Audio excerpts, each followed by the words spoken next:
Maintenant, parlons de tracts qui visent à dissuader les jeunes de recevoir le vaccin qui ont été distribués cette semaine.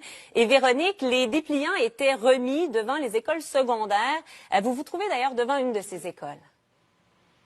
Oui, devant l'école secondaire Lavoie, dans le quartier Notre-Dame-des-Neiges à Montréal, bien entendu, où ici, jeudi, un homme donnait ses dépliants truffés de mensonges qui mettent en garde la population contre les vaccins. Et l'homme était en direct sur Facebook jeudi. Les policiers l'ont finalement interpellé et lui ont remis une amende pour entrave à la circulation. Je vous laisse écouter un extrait de cette vidéo et ce sera suivi de Caroline Lessard, qui demande, elle aussi, qui vraisemblablement a donné, elle aussi, des dépliants de ce genre et demande à la population d'en donner également aux jeunes. Je vous laisse les écouter.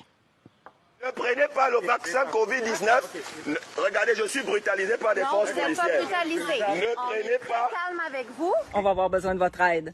On a 60 000 copies de ce pamphlet-là à distribuer pour les jeunes de 12 à 17 ans pour les informer par rapport aux effets du vaccin COVID-19. Pour qu'ils puissent faire leur choix libre et éclairé, ça leur prend des informations. C'est important que ça soit fait le plus tôt possible.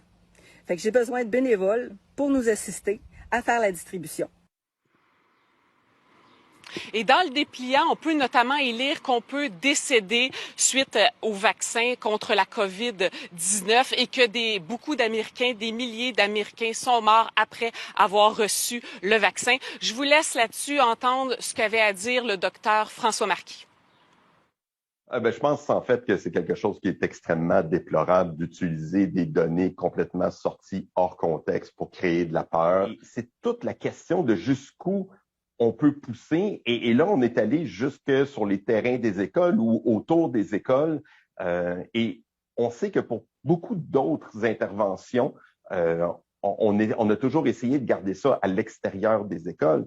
Je veux dire, rendu là, si on accepte ça, qu'est-ce qu'on va accepter?